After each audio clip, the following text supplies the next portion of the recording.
माधव कुंज बिहारी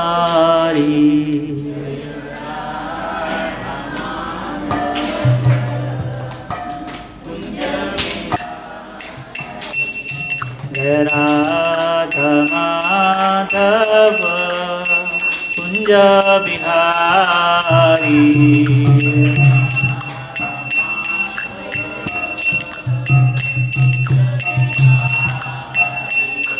जय गोपी जना वल्लभ गिरिवरधारी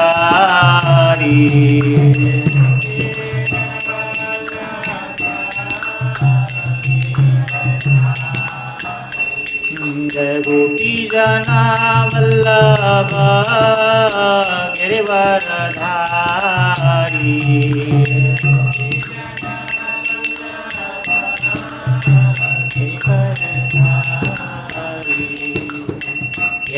यशोदनंदन व्रज जनरंजन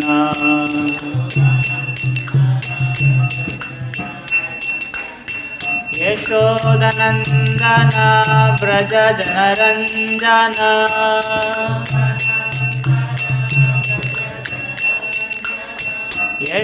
यशोदनंदन व्रज जनरंजन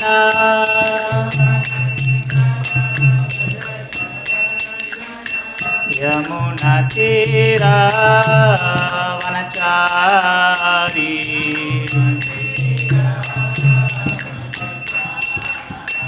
यमुना तीरा वनचारी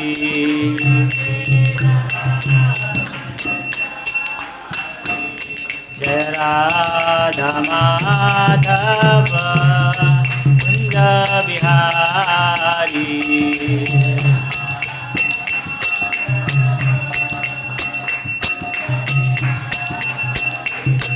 जय राधा माधव कुंज बिहारी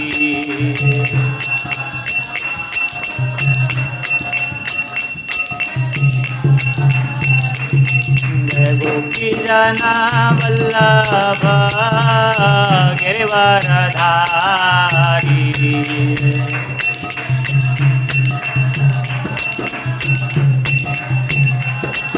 जय गोपी जना वल्लभ गिरिवरधारी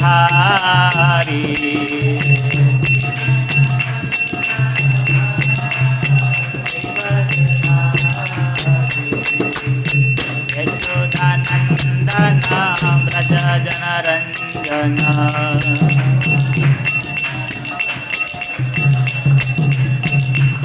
यशोदनंदन व्रज जनरंजन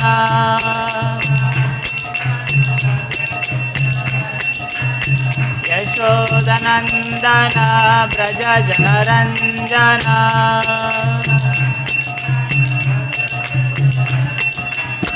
यमुना तीरा वनचारी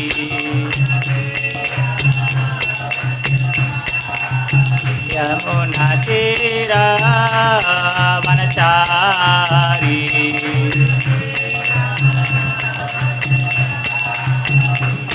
जय Radha Madhav Kunj Bihari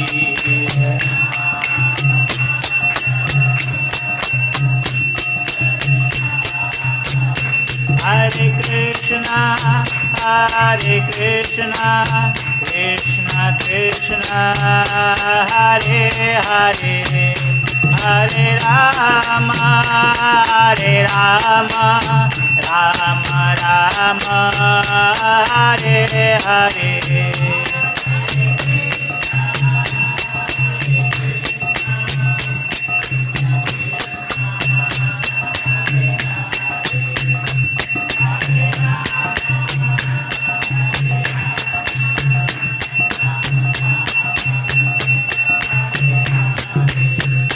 Hare Krishna Krishna Krishna Hare Hare Hare Rama, Hare Rama, Rama Rama, Hare Hare.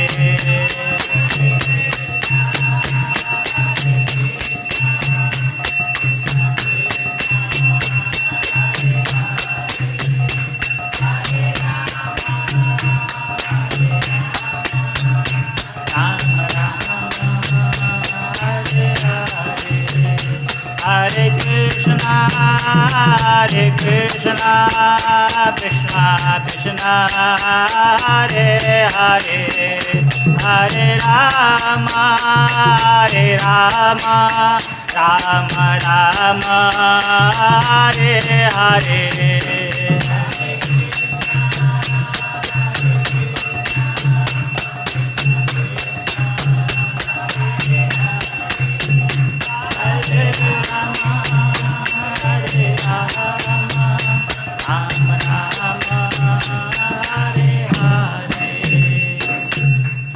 युगधर्म हरिनाम संकीर्तन की जय, अनंत कोटि वैष्णव वृंद की जय, श्री प्रभुपाद की जय। हरे कृष्ण।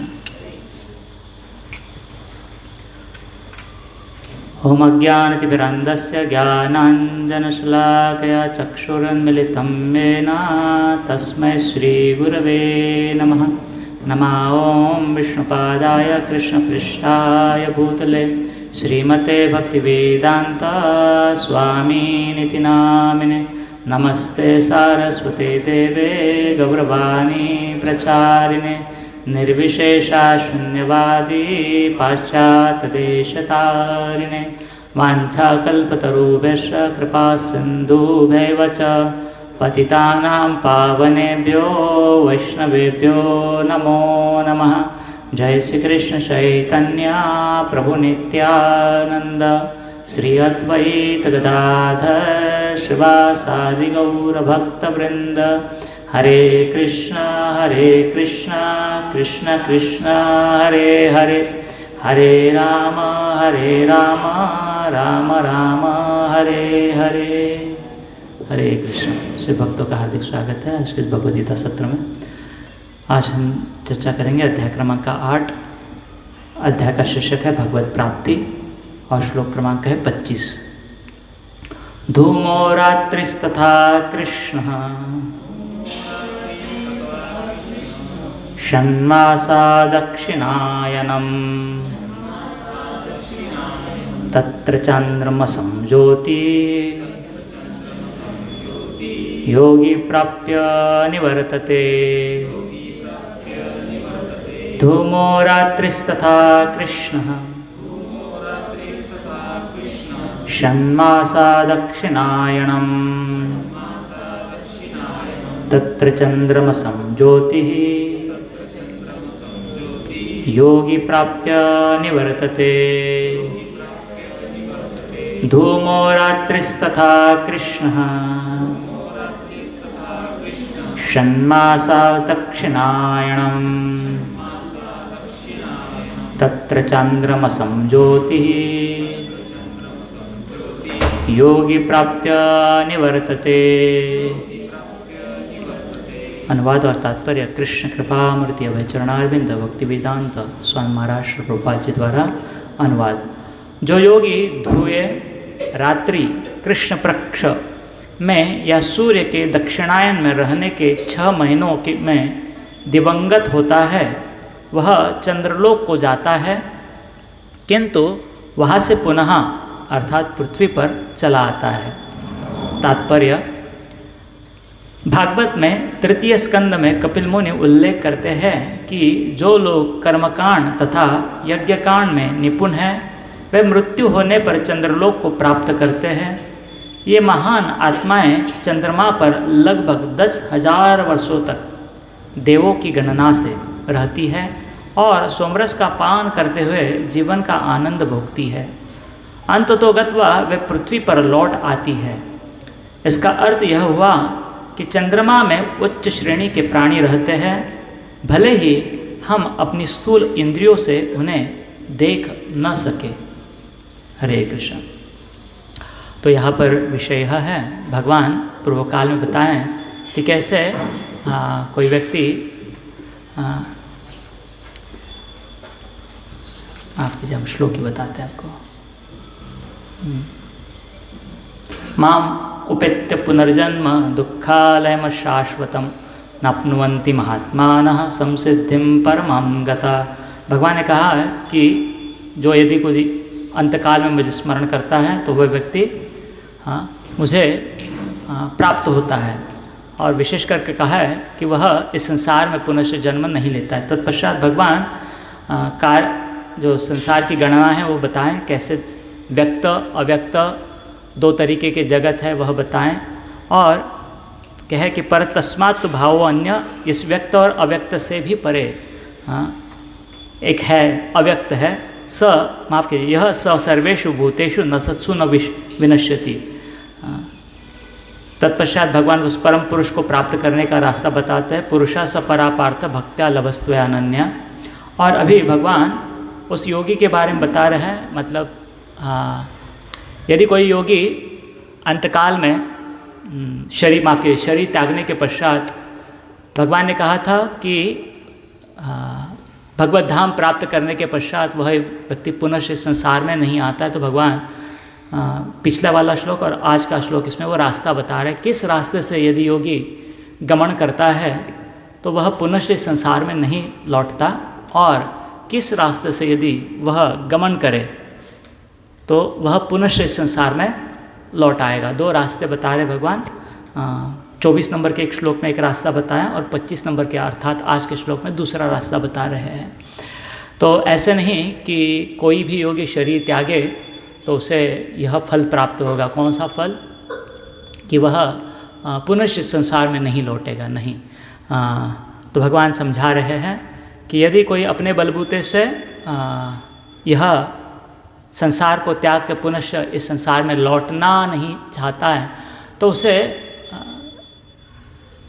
क्या कह सकते हैं, उसे निपुण योगी बनना पड़ेगा। और निपुण योगी का अर्थ है उसे अपना समय, शरीर त्यागने का समय चुनना पड़ता है। समय त्यागने का शरीर त्यागने का समय, जगह वह अपनी इच्छा के अनुसार चुनता है। और जब शास्त्रों में बताया है, उसका मार्गदर्शन दिया है। जैसे यदि एक आध पदार्थ आपको खाना है, विशेष कोई ब्रांड है, तो उसका कुछ विशेष आउटलेट भी होता है। आउटलेट अर्थात दुकान होती है। तो आपको वही खाना है तो आपको उसी दुकान में वहीं पर जाना होगा, वहाँ जाने के लिए एक रास्ता भी रहेगा, बराबर है। ऐसे नहीं हो सकता है कि आपने इच्छा की वह विशेष पदार्थ खाने का, विशेष ब्रांड वाला, आप कहीं पर भी चले जाए किसी भी दुकान में मिल जाएगा, वैसे तो नहीं होगा, बराबर ना। और दूसरी बात है, वो जाने का रास्ता भी सुनिश्चित है। सुनिश्चित अर्थात वो विशेष दुकान, जिस दुकान में ये पदार्थ मिलता है, उस दुकान के जाने का एक रास्ता भी है, बराबर है।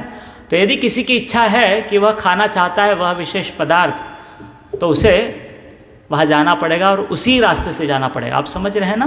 तो वैसे यह योगी, कौन योगी? जो शरीर त्यागने के पश्चात इस संसार में नहीं लौटना चाहता है, उस योगी को सुनिश्चित करना पड़ता है शरीर त्यागने का समय। ऐसे समय पर वो शरीर त्यागता है जिस समय पर उसके लिए वो रास्ते के दरवाजे खुलते हैं। कौन से रास्ते के? जो रास्ता उसे लेकर जाएगा, कहाँ लेकर जाएगा? इस संसार से बाहर लेकर जाएगा। अभी थोड़ा समझ पा रहे हैं आप? हाँ, तो ऐसे नहीं केवल कि मुझे इस संसार में वापस नहीं लौटना है, नहीं नहीं। हाँ, उसके लिए निपुण बनना पड़ेगा। और निपुणता में एक निपुणता यह है कि वह अपने शरीर को त्यागने का समय अपनी इच्छा के अनुसार निर्धारित कर सकता है। तो कौन सा समय है? तो भगवान ने पिछले 24वें नंबर के श्लोक में वह समय बताया था। आपने कल सुना होगा शायद, हम हल्का सा दोहराते हैं। अग्नि ज्योति ही यह शुक्ल षण्मासा उत्तरायणः। तो यहाँ पर समय के अनुसार इन शब्दों का प्रयोग किया गया है। अग्नि को छोड़ा, अग्नि और ज्योति को छोड़ा तो बाकी सारे जो शब्द हैं वह समय से संबंधित है।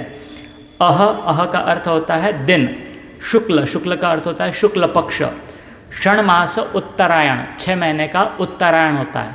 तो उत्तरायण कहे, शुक्ल पक्ष कहे या दिन कहे, यह जो शब्द है यह निर्देशित करते एक योग्य, माफ़ कीजिए योग्य नहीं, एक समय से संबंधित शब्द है यह। आप समझ रहे हैं? दिन यह समय से संबंधित है। शुक्ल पक्ष यह भी समय के संबंधित है। और फिर षण मास, 6 मास उत्तरायण, यह भी किससे संबंधित है?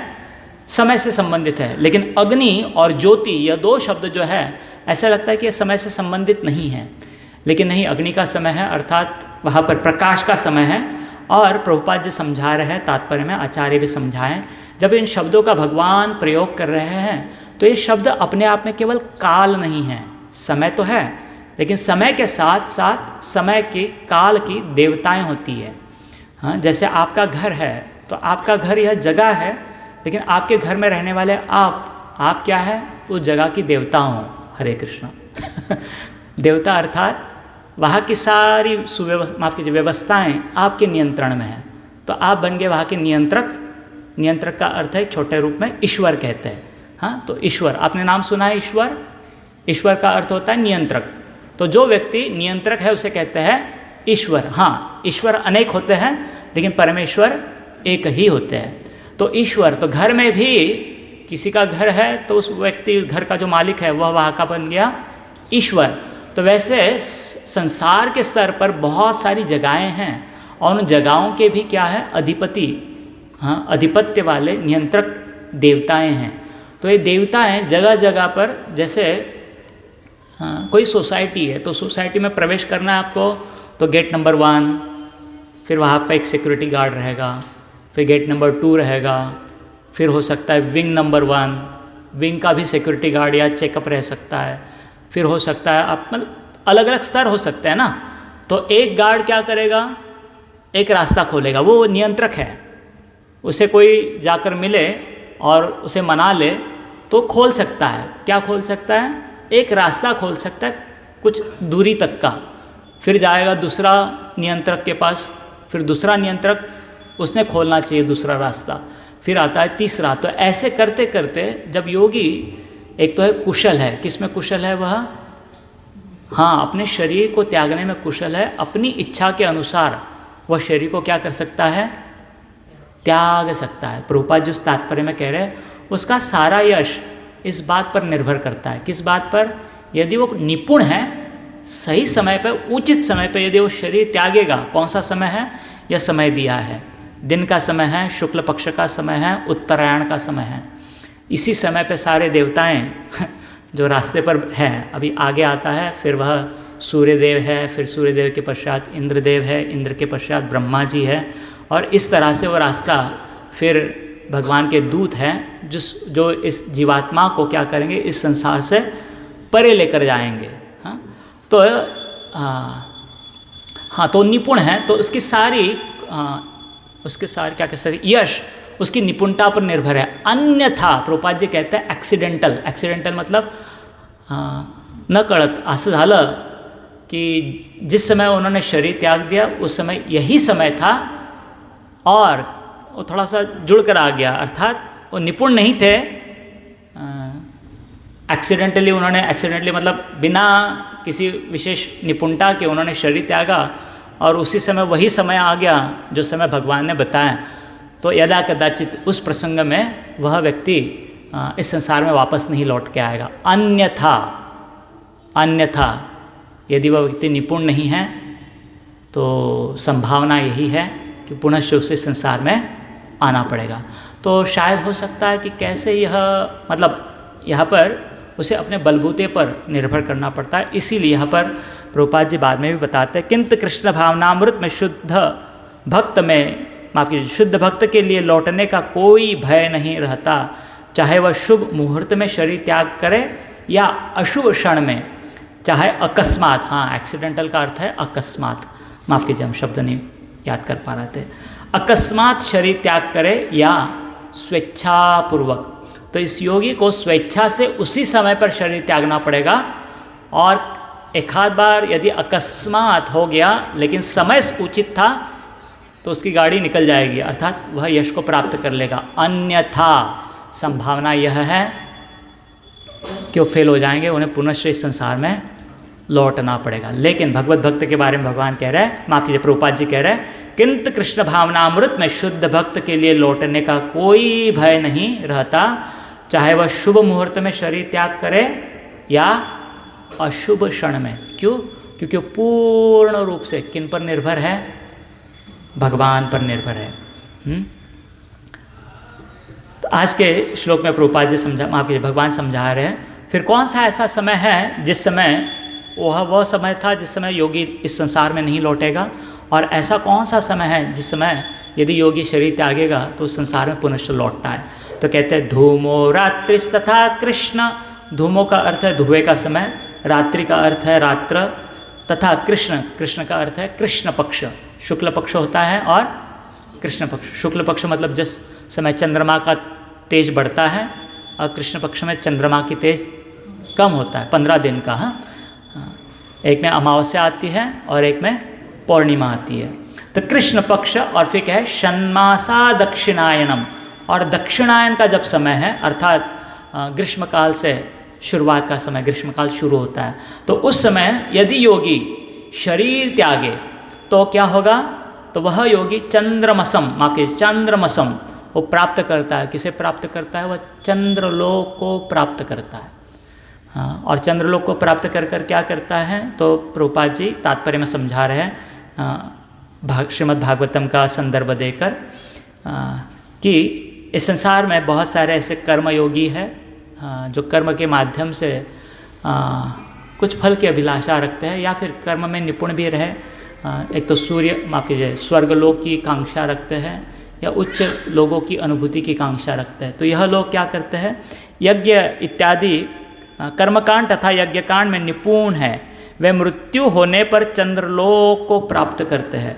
और क्योंकि अभी चंद्रलोक साधारण जगह नहीं है, सहज, एक उदाहरण के लिए बता रहे हैं, हमने ऐसी किसी से न्यूज़ आयु देखे, यूरोप, अफ्रीका और यूरोप में एक बीच में स्पेन करके राष्ट्र है। तो उस मैसेज में था कि कैसे काफ़ी सारे अफ्रीकन लोग, अभी उसमें लिखा था लगभग 50,000 लोग, तो वह लोग एक देश की जो बॉर्डर है उसे तोड़कर दूसरे देश में प्रवेश कर रहे हैं, और केवल मतलब एक ही इधर यह राष्ट्र है और उधर दूसरा राष्ट्र है। हाँ, लेकिन वो दूसरा वाला जो राष्ट्र है वह यूरोप का हिस्सा है, और यह वाला जो राष्ट्र है यह अफ्रीका का, दोनों अलग खंड है। हाँ, कॉन्टिनेंट अलग है, एक यूरोप है और एक है अफ्रीका। तो मोटा मोटी ऐसा देखा जाता है कि यूरोप में साधन सामग्री जो है सुख के लिए, शारीरिक सुख के लिए, वह क्या है? प्रचुर है। हाँ, वहाँ पर नौकरी, अच्छा रहन सहन। तो उसमें वो दिखाए वीडियो में वो था कि सब खुले, मतलब उनके पास ना झोला है, ना बैग है, ना कुछ है, यहाँ तक कि कपड़े भी नहीं है शरीर पर ऐसे लोग रास्ते में भाग कर निकले हैं, और बहुत खुश है, बहुत खुश है। क्या समझ रहे हो? हमने किस में प्रवेश कर लिया? अभी हमने यूरोप में प्रवेश कर लिया। मतलब मानो कि 100 मीटर दूरी पर दूसरा राष्ट्र है, और 100 मीटर इधर आ गए, 100 मीटर भी नहीं, 50 मीटर। हाँ, शरीर पे कपड़े भी नहीं है, और खुशी में चिल्ला रहे हैं।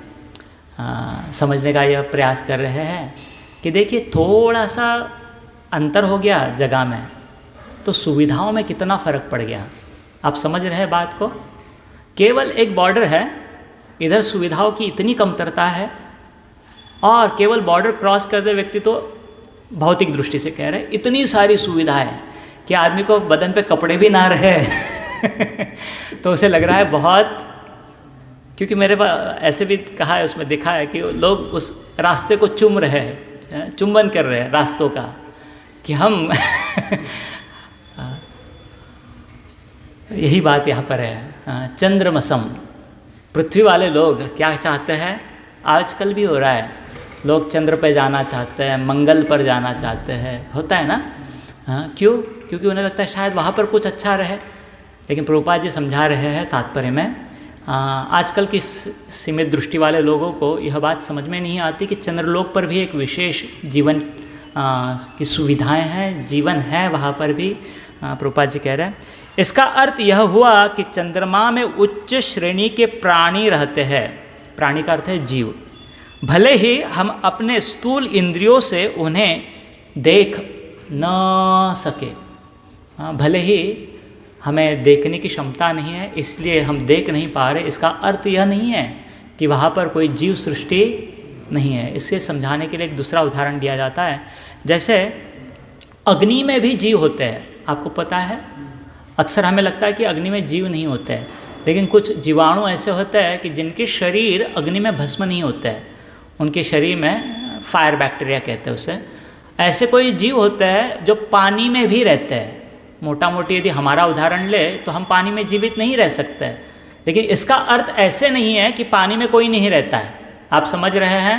यदि हम पानी में नहीं रह सकते, इसका अर्थ यह नहीं कि पानी में कोई नहीं रह सकता है। हम हवा में नहीं रह सकते, इसका अर्थ यह नहीं कि हवा में कोई नहीं रह सकता है।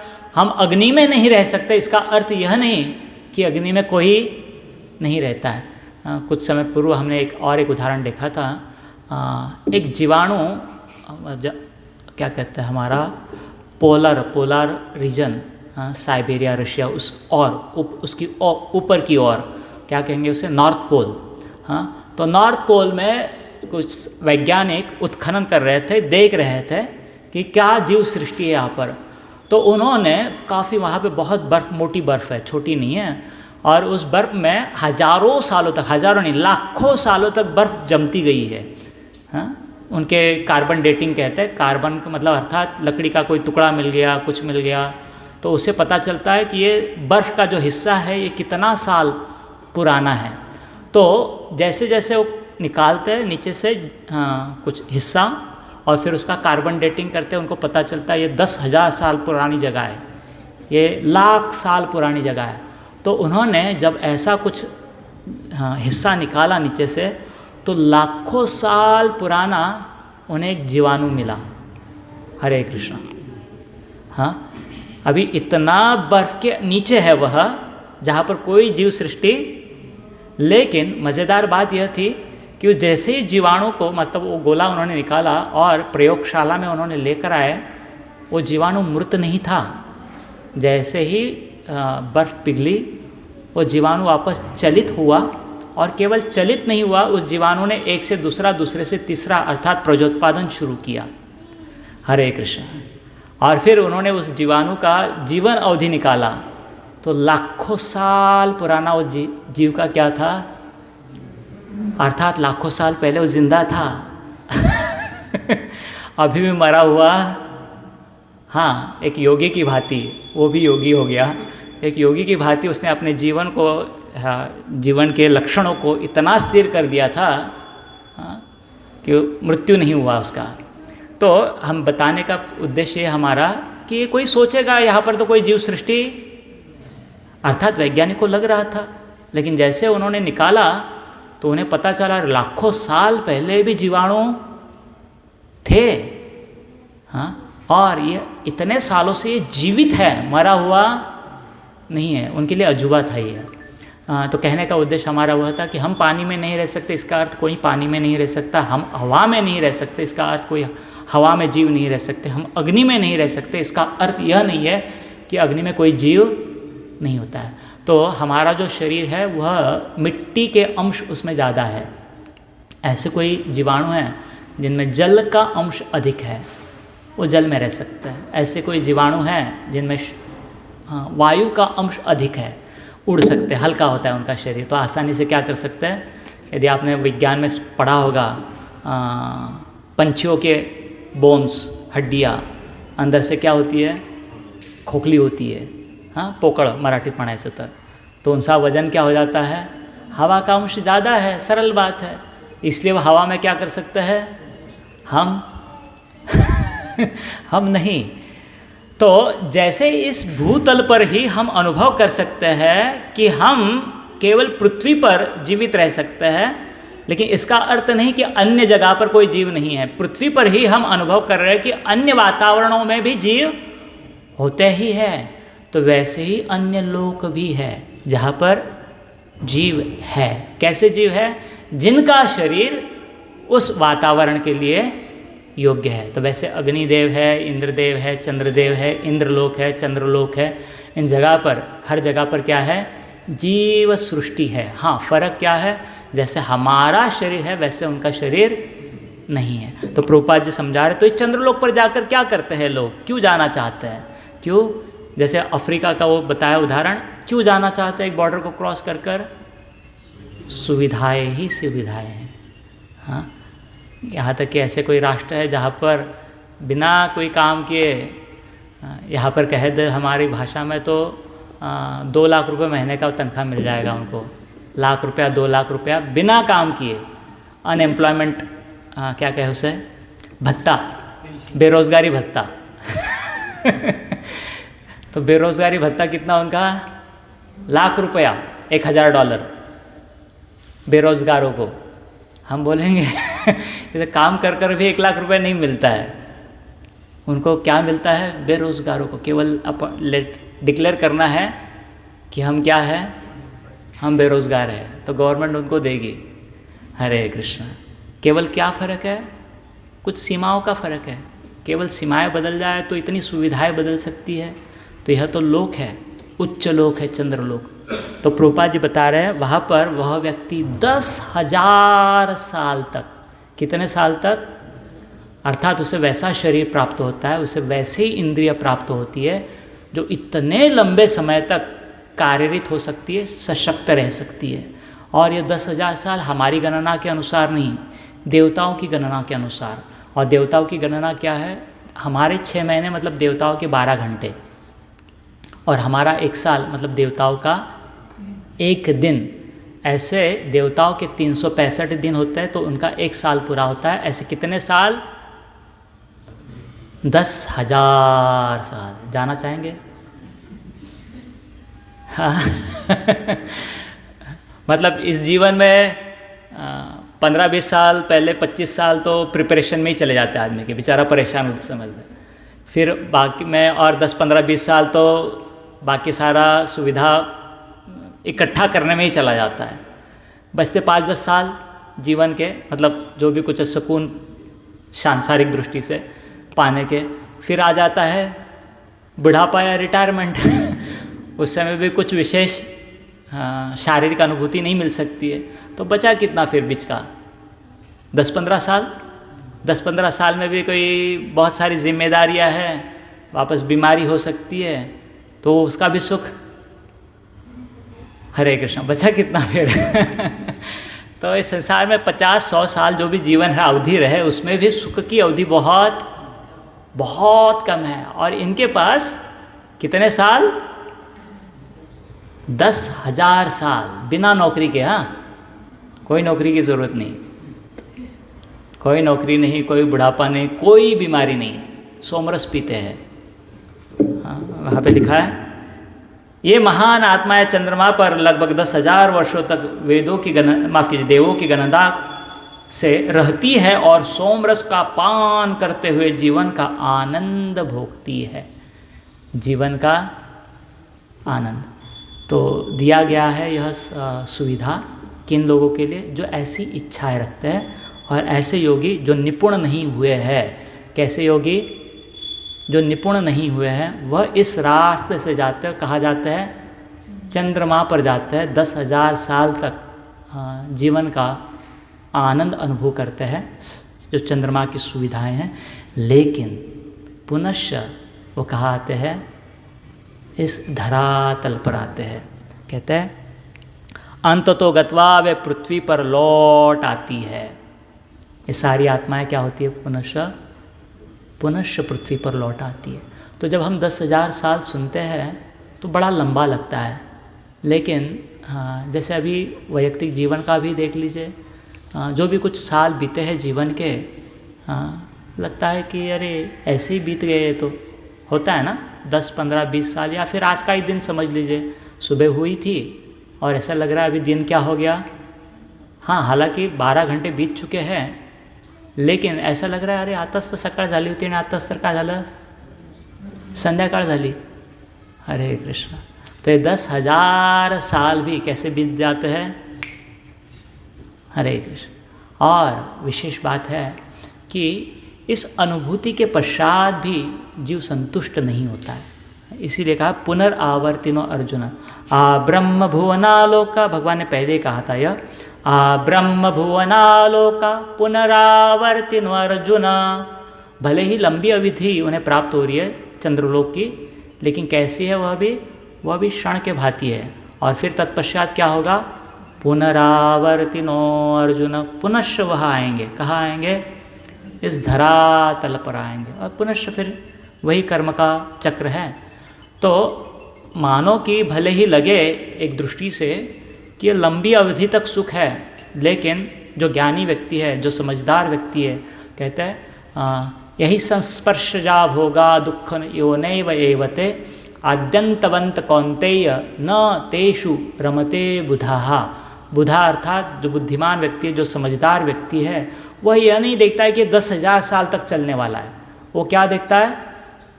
हाँ, आद्यंतवंत कौन्तेय, इसका आदि है और इसका क्या है? अंत है। यदि इसका आदि है और इसका अंत है तो मुझे तृप्त नहीं करेगा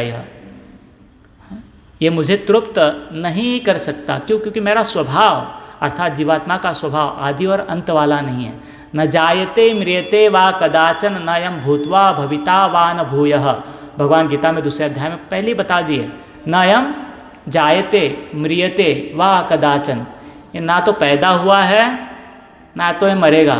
न यम भूत्वा भविता वा न भूयः, ऐसे नहीं कि पूर्व काल में नहीं था अभी है, या फिर पूर्व काल में था अभी नहीं है। ये सब लक्षण विशेषण आत्मा के लिए नहीं है। तो ऐसी आत्मा अर्थात हम सब आद्यंतवंत, जिसका आदि और अंत है, उसके साथ कैसे, उसका नाता कैसे जुड़ सकता है? आप समझ रहे हैं? चलिए माफ़ कीजिए, सहज उदाहरण दे रहे जीवन का। यदि आपने किन्हीं बुज़ुर्ग अर्थात उम्र में बहुत लंबे समय तक जीवित रहे हुए लोगों की कहानियाँ सुनी हैं, उन्हें थोड़ा सा बहुत एक दुख होता है उनके जीवन में। क्या दुख होता है? कि उनके साथ वाले सब सब चले गए। हरे कृष्णा, मजाक वाली बात नहीं, लेकिन उन्हें बहुत परेशान करती है। क्यों? अभी किससे, मतलब रहकर भी क्या फ़ायदा है? हाँ, किसके साथ, मतलब जो सारी अनुभूतियाँ है वो तो पीछे छूट गई है, क्योंकि किन्हीं के साथ थी वो अनुभूति। वो लोग आज तो होकर भी कोई मतलब। हाँ, यहीं पर देखिए, अभी किसी की अवधि है 120 साल, 130 साल, अच्छी लगती है ना अवधि? 100 साल तक जीवित रहना, 110 साल तक जीवित रहना, किसी को लगेगा कि बहुत अच्छा है लेकिन वो जीवित रहने वाले को ही पता है कि 110 साल जीवित रहने की परेशानी क्या है। हाँ, क्यों? क्योंकि जिसका भी चेहरा देख रहा है, अरे आले तणी, तो वो एक अलग दुख कितने को आते हुए और जाते हुए। आद्यंतवंत कौन्तेय, आदि और अंत जिसमें है वह व्यक्ति को अर्थात जीव को दुख ही देगा, वह सुकून नहीं दे सकता है। तो यहीं पर जीवन का छोटा सा अनुभव, यदि किसी की उम्र थोड़ी बड़ी हो, लंबी हो, वह व्यक्ति भी अपने आप में कमी की अनुभूति करता है, क्योंकि काफ़ी सारी अनुभूतियाँ उसके जीवन में पैदा हुई और उसी के जीवन अवधि में चली गई। हाँ, उसके मित्र, उसके रिश्तेदार आए और आकर वही बात अपने आप में उसके लिए क्या बन जाती है? दुखदाई बन जाती है। ये तो केवल 100, 200, माफ़ कीजिए 200 नहीं, 100, हाँ 90, 100, 110, 120 साल की जीवन अवधि की बात चल रही है। तो फिर कैसे एक आत्मा के लिए भले ही 10,000 साल का आनंद का अवधि है शारीरिक रूप से पुनश्च, हाँ, कैसे वह आत्मा को सुकून दे सकता है? आद्यंतवंत कौन्तेय, इसीलिए भगवान कहते हैं न तेषु रमते बुधा। ये बुधा अर्थात समझदार व्यक्ति अर्थात ज्ञानवान का लक्षण है। उसमें कहा है ये संस्पर्शजा भोगः। कैसे भोग है यह? चंद्रलोक कोई भी भोग रहे तो कैसे भोग है? संस्पर्शजा भोगा। हाँ, इंद्रिय और इंद्रिय वस्तु का स्पर्श है, हाँ, संपर्क है, उसी से अनुभूति पैदा हो रही है। ये आत्मा से संबंधित अनुभूति नहीं है। तो क्योंकि दो बातें हैं इसमें, यह आत्मा से संबंधित अनुभूति नहीं है और दूसरी बात यह समय, माफ कीजिए, क्षणिक अनुभूति है। तो इन दोनों कारणों से आत्मा संतुष्ट नहीं होती है। तो यहाँ पर इन योगियों के बारे में कहा गया है जो सफल नहीं हुए हैं। हाँ, क्यों सफल नहीं हुए योगी? क्योंकि अभी उतने परिपक्व नहीं हुए। किस बारे में? सही समय पर शरीर को त्यागने में। तो क्यों नहीं ये सही समय पर शरीर को त्याग सकते हैं? क्योंकि इनकी कुछ इच्छाएं हैं अभी भी। हाँ, कर्म से संबंधित वो क्या कार्य करना चाहते हैं और कार्य से जो फल वो पाना चाहते हैं, अभी भी इनकी क्या है, इच्छाएं हैं। सरल है। जैसे किसी व्यक्ति को एक हाथ जगह बैठे हैं और उन्हें कहा जाए कि आप यहाँ से उठना चाहेंगे क्या, माफ़ कीजिए उठेंगे क्या, तो उनके लिए सरल है। कब सरल है, जब उनकी खुद की इच्छा है कि हमें यहाँ से क्या करना है, उठना है।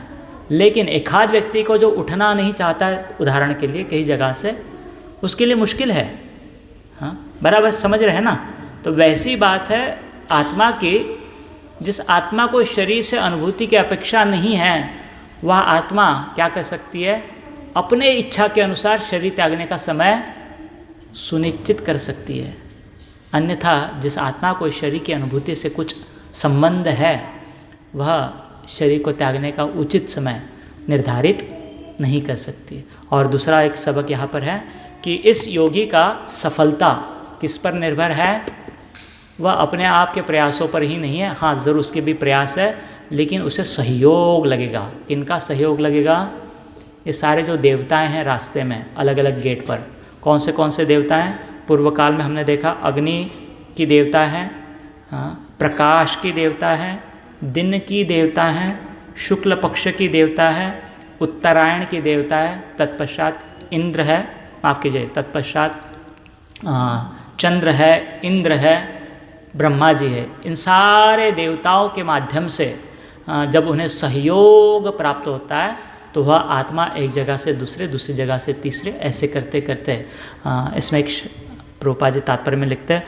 मृत्यु के समय मन मनुष्यों को नवीन जीवन मार्ग पर ले जाता है। मृत्यु के समय उसका मन उस आत्मा को क्या करता है, एक जगह से दूसरी जगह, दूसरे से तीसरे। तो हमने यह कहना, यह चर्चा इसलिए कर रहे हैं क्योंकि काफ़ी समय में लगता है हमें जहाँ चाहे वहाँ चाहे हम प्रवेश करेंगे। हाँ, हम जैसे चाहे वैसा, जहाँ चाहे वहाँ हम क्या कर सकते हैं, प्रवेश कर सकते हैं। नहीं नहीं नहीं, जैसे अभी वो उन लोगों का कहा था मैंने अफ्रीका के, हाँ नहीं, कोई तो सिक्योरिटी गार्ड्स थे वहाँ के, जिन्होंने फायरिंग शुरू नहीं किया, उन्होंने शांतता से उन्हें अंदर आने दिया। इसलिए भले ही उन्होंने क्या कहते हैं, बॉर्डर का जो फेंस रहेगा वो तोड़ा होगा, लेकिन सिक्योरिटी गार्ड्स तो थे, सिक्योरिटी गार्ड्स चाहते थे तो रोक, लेकिन उन्होंने इनडायरेक्टली परमिशन क्या की, दे दी, इसीलिए ये लोग अंदर घुस पाए। इसके लिए एक छोटा सा उदाहरण बताता हूँ मैं आपको। जैसे कहा है, किसी बाह्य जगह पर हम अपने आप ज़बरदस्ती से प्रवेश नहीं कर सकते। चाहते हैं हम कई जगह पर प्रवेश करना, कि हम यहाँ पे प्रवेश करें, हम वहाँ पे प्रवेश करें, लेकिन नहीं, हमें समझना चाहिए कि हर जगह पर हम अपने खुद के बलबूते पर प्रवेश नहीं कर सकते। किसी ना किसी का उन जगहों पर क्या कह सकते हैं, अधिपत्य है, नियंत्रण है। उनकी जगह कहिए, अनुभूतियाँ कहिए, उनके कृपा आशीर्वाद के बिना, उनके सहयोग के बिना हम उन जगहों पर प्रवेश नहीं कर सकते। ये साधारण तथ्य है जीवन का। उदाहरण के लिए आपको समझाना चाहेंगे, दूसरा उदाहरण देखिए, हमारा ही मन है, मन किसका है, हमारा। तो एक क्षण में चाहे तो हम नाच सकते हैं, नाच सकते हैं या नहीं नाच सकते हैं, नाच सकते हैं या नहीं नाच सकते हैं। किसी ने रोका है हमें, तो मार के देखिए एंट्री। कहाँ पे एंट्री मार के देखिए, मुझे ऐसे जीवन में प्रवेश करना है, मुझे ऐसे अनुभव में प्रवेश करना है। कैसा अनुभव, आनंदी आनंद गड़े जिकड़े तिकड़े। किसने रोका है, किसी ने रोका है। कर पाएंगे, कर पाएंगे, बिल्कुल नहीं कर पाएंगे। हरे कृष्णा। ये छोटा सा जीवन का ही अनुभव है। हम कहते हैं हम यहाँ पे प्रवेश कर लेंगे, हम वहाँ पे प्रवेश कर लेंगे, हमें ये चाहिए, हमें वो चाहिए, बिना यह स्वीकार किए। क्या स्वीकार किए, कि बिना किसी के सहयोग, माफ़ कीजिए, पहला तो ये स्वीकार करना कि किसी के नियंत्रण में है, किसी के आधिपत्य में है, बिना उनके सहयोग के, बिना उनके आशीर्वाद के हम वहाँ पे प्रवेश नहीं कर सकते। भले हम कितना भी हल्ला बोल कर दे, प्रवेश, जिसका छोटा सा उदाहरण है, मन तो हमारा ही है। यदि प्रवेश ही करना है तो ऐसे जीवन की अनुभूति में एक क्षण में प्रवेश कर ले। कैसी जीवन की अनुभूति? जो सुकून वाली है, जो समाधान वाली है। किसी ने रोका है हमें? रोका है? कर पाएंगे? कितना भी दरवाजे को तोडणे का प्रयास कीजिए, नाही मला समाधानी राहायचं आहे, नाही मला ह्या क्षणाला कसं राहायचं आहे, सुखी राहायचं आहे, नाही मला प्रसन्न राहायचं आहे ह्या क्षणाला, मारिए कितना भी सर, दरवाज़ा खुलता है? खुलता है? नहीं खुलता है। तो जीवात्मा को, मनुष्य को ये समझना चाहिए, हमारे सर पटकने से दरवाज़ा खुलता कोई तो है वहाँ पर। उनके कृपा के बिना, उनके सहयोग के बिना वो दरवाज़ा नहीं खुलेगा। और जब तक दरवाज़ा नहीं खुलेगा, अगली अनुभूति में, अगली जगह जहाँ पर अलग अनुभूति है, अगली जगह जहाँ पर अलग सुविधाएं हैं, ऐसी जगह पर जोर ज़बरदस्ती से हम प्रवेश नहीं कर सकते। वही बात यहाँ पर है। हाँ, तो जब तक उसे अपने साधारण जीवन में यह बात समझ में नहीं आएगी, तो उसे उच्च लोकों के बारे में कैसी बात समझ में आएगी कि उच्च लोकों में भी मुझे किसी का सहयोग लगेगा, यहाँ से जाना है मुझे, तो दिन की देवता ने मेरे लिए अगला रास्ता खोलना चाहिए। अभी जब कहा है दिन की देवता रास्ता खोलती है, इसका अर्थ क्या है? वह दिन की देवता जो है उस व्यक्ति को, आत्मा को वहाँ से लेकर अगले गेट तक लेकर जाती है।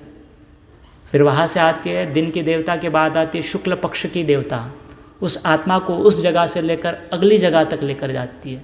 फिर आती है तीसरी देवता, रिले शर्यत पता है आपको? रिले पता है आपको? रिले 400 मीटर, 1200 मीटर रिले शर्यत। हाँ, एक छोटी सी लकड़ी होती है, रॉड होता है, एक व्यक्ति भागता है, दूसरे के पास देता है, दूसरा भागता है, तीसरे के पास देता है, तीसरा भागता है, चौथे के पास देता है, बराबर ना? तो वैसे ये देवता सहयोग करते हैं। किन्हें? ऐसी शुद्ध आत्माओं को। क्या करते हैं? उन्हें एक जगह से उठाकर दूसरी जगह, दूसरे से उठाकर तीसरे, तीसरे से उठाकर चौथी जगह। अभी सोचिए, माफ़ कीजिए, हाँ, वैसे तो अहंकार नहीं चलता है अध्यात्म में। कोई ऐसा रहे कि नहीं मी माझ्या ह्याच्याने जाईल संभव ही नहीं है। ये सारी देवताएं क्या कह सकते हैं, लाइंड अप अर्थात क्रम में उसे क्या कहते हैं उसका वेलकम, उनका स्वागत करने के लिए वहाँ पर होनी चाहिए। तभी जाकर व्यक्ति क्या कर सकता है, अगला स्तर प्राप्त कर सकता है। यहाँ पर है चंद्रलोक। जैसे कि आजकल चल रहा है, लोग ज़बरदस्ती से चंद्र पे जाना चाहते हैं। जाकर क्या करेंगे? जाएंगे, पत्थर लेकर आ जाएंगे। हाँ, हम ये नहीं कह रहे कि उसमें कुछ गलती है, ठीक है, उनकी इच्छा के अनुसार वो जाएं और कुछ पाए, जो भी पाना चाहते पाए उनकी इच्छा के अनुसार। हाँ, लेकिन वह नहीं पा सकते जो चंद्रमा प्रदान कर सकती है। क्यों? क्योंकि चंद्रमा की अनुमति नहीं है। हाँ, चंद्रदेव की अनुमति नहीं है। वह अपने ज़बरदस्ती से क्या करते हैं, दरवाजे को खोलने का प्रयास करें। उन्हें लगता है कि दरवाजे कैसे होते हैं, दरवाजे केवल भौतिक ही रहते हैं, अर्थात लकड़ी के, लोहे के, ऐसे ही दरवाजे रहते हैं। सरल बात है ना। अभी थोड़े समय हमने मन का उदाहरण देखा। मन में कौन सा दरवाज़ा है? लकड़ी का, लोहे का। मतलब हे माझं जीवन, हा माझा आजचा दिवस जो थोडासा खिन्न आहे, उद्विग्न आहे, आणि 2 तासानंतरचं माझं जीवन कसं प्रसन्न जीवन, संतुष्ट जीवन, कोणाबद्दल मला काही तिरस्कार नाही आहे, कोणाबद्दल मला काही काय म्हणतात त्याला दुःख, वेदना नाही, दोष नाही, वगैरे वगैरे, असं जीवन. हे असं जीवन आहे. असं जीवन कोणत्या दरवाजामध्ये? लोखंडाचा, दगडाचा, लाकडाचा? कोई दरवाज़ा है बीच में? है? ऐसा कोई दरवाज़ा नहीं है वहाँ पर। वहाँ के दरवाजे अलग है तो ये जो चंद्रलोक पर जाना चाहते हैं, मंगल लोक पर जाना चाहते हैं, उन्हें लगते दरवाजे ऐसे ही होते हैं। तो ऐसे दरवाज़ों को तो तोड़ना हम जानते हैं, लकड़ी के दरवाजे को, लोहे के दरवाजे को। तो वह वही कला अपना रहे हैं ये समझ कर कि यहाँ पे कौन से दरवाजे हैं। तो कैसे यश मिलेगा? फिर जाते हैं, पता चलता है वहाँ पे सिर्फ मिट्टी है। हाँ, बड़े बड़े खड्डे हैं।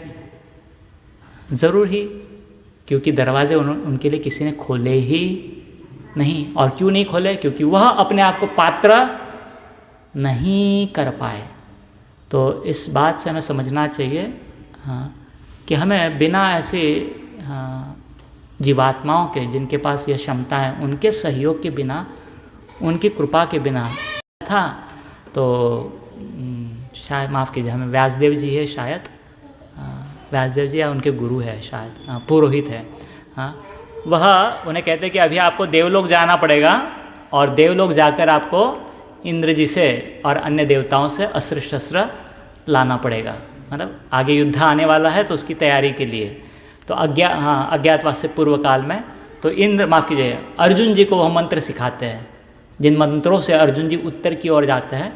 और उत्तर की ओर जाते समय फिर वह एक लोक से दूसरे से फिर वह स्वर्गलोक में प्रवेश करते हैं। तो इसी शरीर में अर्जुन जी, अर्थात जो पृथ्वी का शरीर है, उसी शरीर में वह इंद्रलोक में, देवलोक में प्रवेश करते हैं। तो वह, माफ़ कीजिए, हमें नाम, हाँ, तो हमें नाम नहीं याद आ रहा है, लेकिन वह ऋषि मुनि हैं जिनका वह उन्हें मंत्र सिखाते हैं, जिन मंत्रों के माध्यम से अर्जुन जी, तो मंत्र है क्या है? तो वह उन ऋषि की तपस्या है, वीज़ा कार्ड, हाँ, मी तुला वीज़ा देतो, मी तुला पैसे देतो, जा फॉरेनमध्ये, हाँ, तो किसी और ने बना दिया वीज़ा, किसी और ने बैंक बैलेंस डाल दिया, ये व्यक्ति, हाँ, इसी जीवन में फॉरेन कंट्री में जा सका। तो वैसे ही यदि इसी शरीर में जाना चाहते हैं देवलोक, जा सकते हैं, लेकिन उसके लिए भी विशेष, एक तो है मृत्यु के उपरांत, जब सृष्टि के ही नियम अपने आप में काम करेंगे, या फिर उससे पहले हमारे नियमों को काम करवाना है, तो फिर वैसे पोजीशन, अर्थात वैसा पद, अर्थात सिद्धि का पद प्राप्त करना पड़ेगा, तो वह व्यक्ति भी जा सकता है।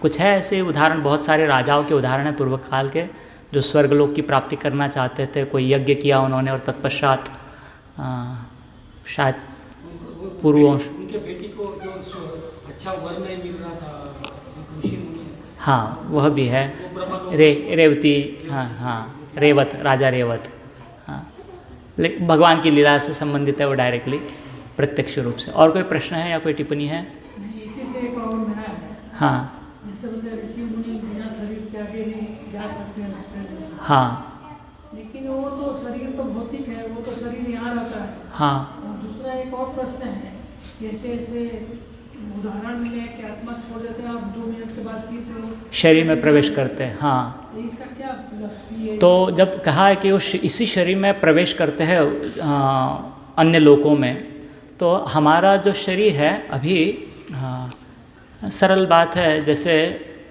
थोड़ा सा अलग उदाहरण दूंगा, अभी मुझे तैरना नहीं आता है, हाँ, तो मुझे तैरना नहीं आता है, इसी शरीर से यदि मैं पानी में प्रवेश करूँ तो हालत ख़राब हो जाएगी। लेकिन आप में से कोई जो व्यक्ति है जो तैरना जानते हैं, तो आपका शरीर और मेरा शरीर तो एक जैसा ही है, लेकिन आपको एक कला आ गई, जिस कला के माध्यम से भले आपका शरीर मेरा शरीर एक ही जैसा है, लेकिन आप यदि पानी में प्रवेश करें तो आपको हानि नहीं होगी, क्योंकि आपके पास एक कला है। कौन सी कला है? तैरने की। भले ही शरीर हमारा दोनों का क्या है? एक ही है। तो वैसे ऋषि मुनि है, तो भले ही उनका भी शरीर, ऐसे नहीं कि देवताओं का शरीर आध्यात्मिक होता है, उनका भी पंचमहाभूत वाला ही शरीर है, लेकिन फ़र्क इतना ही है, उनके जो तत्व है शरीर के, वो उच्च ग्रहों के अधिक तत्व है, पृथ्वी का तत्व उनमें कम है। इसीलिए देवताएं संसार में पृथ्वीलोक पे हमेशा नहीं दिखते हैं। जब उनकी इच्छा हो तभी मानव उनको देख सकता है। क्यों? क्योंकि उनका शरीर पूर्ण पृथ्वी जो पदार्थ है, पृथ्वी पदार्थ से ही नहीं बना है, सूक्ष्म घटकों से बना अधिक है, सूक्ष्म घटक अधिक है। आप समझ रहे हैं ना? तो देवताओं का शरीर अलग है, लेकिन ऋषि मुनि जो इसी धरातल पे पैदा हुए, उनके शरीर में शायद पृथ्वी का अंश हमारे जैसा ही शरीर हो सकता है, लेकिन उनके पास कला आ गई। कैसी कला? सिद्धि आ गई। कैसी सिद्धि? जैसे पानी में तैरने की यदि सिद्धि आ जाए, आपका शरीर मेरा शरीर समान ही है, लेकिन मेरा शरीर यदि पानी में प्रवेश करे तो मुझे तकलीफ होगी, क्योंकि मेरे पास कला नहीं है तैरने की। और यदि आप प्रवेश करें, क्योंकि आपके पास तैरने की क्षमता है, तो आपको परेशानी, जैसे अर्जुन जी का हुआ, इसी शरीर में गए। आप समझ रहे हैं ना? तो ऋषि मुनियों, आपका वो प्रश्न, पहला वाला प्रश्न, ऋषि मुनियों का शरीर भौतिक होते हुए भी वह इसमें कैसे जा सकते देवलोक में? हाँ, वो दूसरा वाला लेंगे प्रश्न। हाँ, हाँ जब चंद्रलोक में जाए तो 10,000 साल तक वो जीवात्मा वहाँ रहेगी, फिर बैठ जाएगी। हाँ और अगर ऋषि मुनि है हाँ। तो वो 10,000 साल तक वो भौतिक शरीर को वहाँ पर रखे रहेगा। रूपन नहीं नहीं, वो शरीर अपने शरीर को लेके जाते हैं, ऐसे नहीं कि शरीर यहाँ पे छोड़कर चले गए, वो उसी शरीर में जाते हुआ। अच्छा, तो वो हमको दिखाई नहीं। हाँ, यहाँ तक कि ऐसे भी है, जैसे हम सुनते हैं कि काफ़ी समय वर्णन आता है कि सिद्धियों वाले जो योगी होते हैं वह अचानक से कहीं प्रकट होते हैं, अपना कार्य करते हैं वहाँ से, यहाँ तक कि नदियों के माध्यम से भी वो सफ़र कर सकते हैं, हवा के माध्यम से सफ़र कर सकते हैं। कैसे? भले ही उनका शरीर भी पंचमहाभूत वाला ही शरीर है, मोटा मोटी उनमें भी पृथ्वी का अंश उनके शरीर में अधिक है, लेकिन कला है उनके पास, सिद्धि, जिस सिद्धि के माध्यम से अपने शरीर को वैसा ट्रांसफ़र कर सकते हैं। तो वो अपने शरीर को लेके जाते हैं, ऐसे नहीं कि शरीर को यहाँ पर छोड़ देते हैं, उसी सदेह जाते हैं। जैसे वर्णन कहाँ पर आता है, कौन से ऋषि जाते हैं, माफ़ कीजिए, ठीक है, मैं दूसरा वाला प्रश्न का चर्चा करते हैं। दूसरा वाला आपका प्रश्न था शरीर को, हाँ हाँ हाँ, तो उसे कहते हैं नियर डेथ एक्सपीरियंस। आजकल के विज्ञान में भी तथा आजकल का जो भौतिक विज्ञान है उसमें भी यह शब्द आता है, नियर डेथ एक्सपीरियंस और आउट ऑफ बॉडी एक्सपीरियंस करके। तो आउट ऑफ बॉडी एक्सपीरियंस का अर्थ होता है अक्सर ऐसी कोई परिस्थितियाँ आती है जहाँ पर अचानक से कोई दुर्घटना हो चुकी है, व्यक्ति लगभग मर ही गया है, अर्थात शरीर त्याग दिया है। तो विज्ञान के अनुसार, माफ़ कीजिए, जो आधुनिक वैदिक शास्त्र है, क्या कहेंगे उसे, मेडिकल साइंस है, उसके अनुसार घोषित किया जाता है कि व्यक्ति अभी मृत है, लेकिन कुछ समय के बाद पता चलता है व्यक्ति तो जीवित है, और जीवित होने के बाद वह बताता है कि क्या घटनाएं घटित हुई, जबकि बाकी लोगों के अनुसार वह क्या था, मृत था। तो फिर लोगों को समझ में नहीं आया कि ये कैसे है, कि ये तो मृत लग रहा था, फिर इसे सब कुछ पता कैसे चला है, कैसे याद रहा। तो उसे कहा गया है आउट ऑफ बॉडी एक्सपीरियंस या फिर नियर डेथ एक्सपीरियंस। मृत्यु के बहुत नज़दीक जाता है व्यक्ति, लगभग मरा हुआ है बाह्य रूप से, और फिर कुछ समय के बाद पुनः सचेत होता है और बताता है कि उस समय क्या क्या घटनाएं घटित हुई। तो यह इस तरह से समझा जाता है कि आत्मा शरीर, मतलब अभी हमारी आत्मा जो है इस शरीर में है और शरीर के माध्यम से हम अनुभव कर रहे हैं, लेकिन शरीर का जो क्या कह सकते हैं, शरीर निर्भर करता है आत्मा की उपस्थिति पर। आत्मा है तो शरीर का कोई कीमत है, लेकिन आत्मा को शरीर का कोई ज़रूरत नहीं है। आप समझने का प्रयास कीजिएगा। हाँ, शरीर की वैल्यू है आत्मा के कारण, आत्मा नहीं है तो शरीर की कोई वैल्यू, अर्थात क्रियाशील नहीं रहेगा।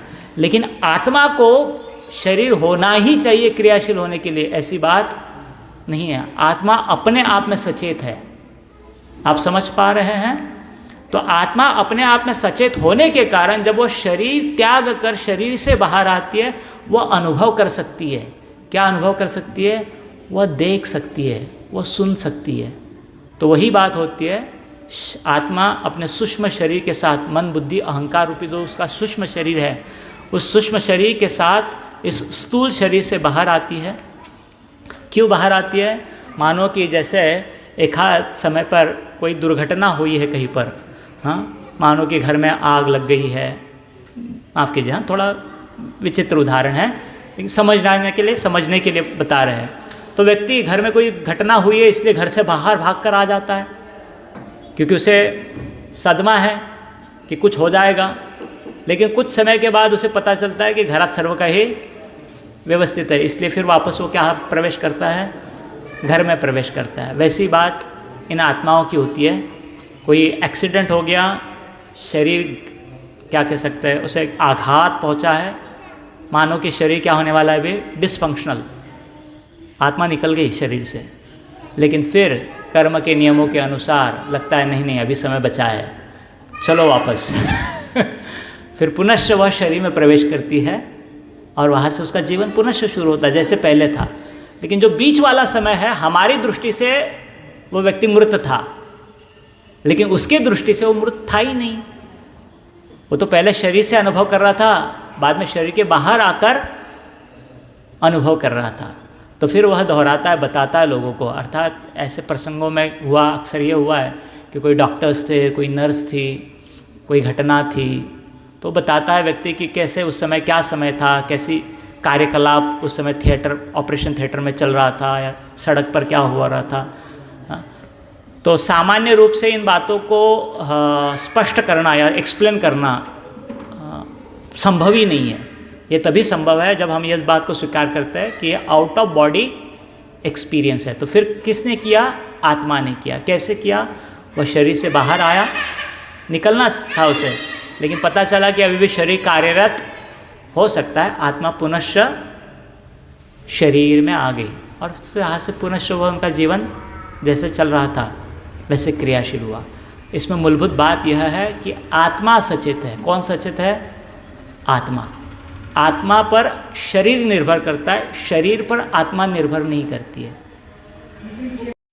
आत्मा आ जाती है, बिल्कुल। लेकिन वो अपना एक्सपीरियंस बताता है कि सेकंड में हाँ पूरा दिखाई देता है अंधकार है, हाँ, और उसके बाद से फिर पूरा जो होता है प्रकाश में आता है। उजाला।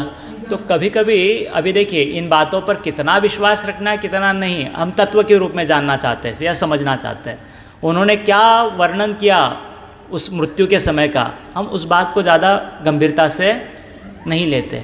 हम इस उदाहरण से केवल इस तत्व को समझना चाहते हैं, या इस तत्व का और अधिक क्या कह सकते हैं, कॉन्फिडेंस, विश्वास। कौन सा तत्व? कि आत्मा शरीर में रहती है, हाँ, और कुछ समय के बाद आत्मा शरीर से निकल जाती है। शरीर सचेत नहीं है, आत्मा सचेत है, और आत्मा की उपस्थिति के कारण शरीर सचेत लगने लगता है या जीवित लगने लगता है। ठीक है। तो उन्होंने कहा कि हम मर गए थे, फिर कुछ लोग हमें लेने आए, या हम स्वर्ग में प्रवेश किए, प्रकाश ही प्रकाश था, खुशहाली ही खुशहाली थी। बहुत सारे ऐसे उदाहरण आते हैं, हाँ, लेकिन उन वर्णनों पर कितना विश्वास रखना है वह महत्वपूर्ण नहीं है। बात महत्वपूर्ण यह है कि शरीर से परे का अस्तित्व, किसका अस्तित्व? आत्मा का अस्तित्व, जो हमें शास्त्रों में बताया गया है। तो इन बातों से, इन उदाहरणों से हमारा सही में देखा जाए तो ऐसे उदाहरणों की ज़रूरत नहीं थी शास्त्रों में विश्वास रखने के लिए, लेकिन कभी कभी ऐसे उदाहरण दिए जाते हैं इसलिए क्योंकि शास्त्रों में हमारा विश्वास क्या हो? असुदृढ़ हो। ठीक है। हालांकि शास्त्र के वचन अपने आप में परिपूर्ण हैं विश्वास रखने के लिए, लेकिन हमारी विश्वास में कमजोरी होने के कारण फिर हम यहाँ वहाँ के ऐसे उदाहरणों से अपने विश्वास को और अधिक सुदृढ़ बना सकते हैं। तो कौन जाता है शरीर से बाहर? आत्मा जाती है अपने सूक्ष्म शरीर में। तो चेतना आत्मा के साथ है, शरीर के साथ नहीं है। इसीलिए आत्मा वह शरीर को देख सकती है, अन्य लोगों की अनुभूति कर सकती है। और कोई प्रश्न है और टिप्पणी है किसी की?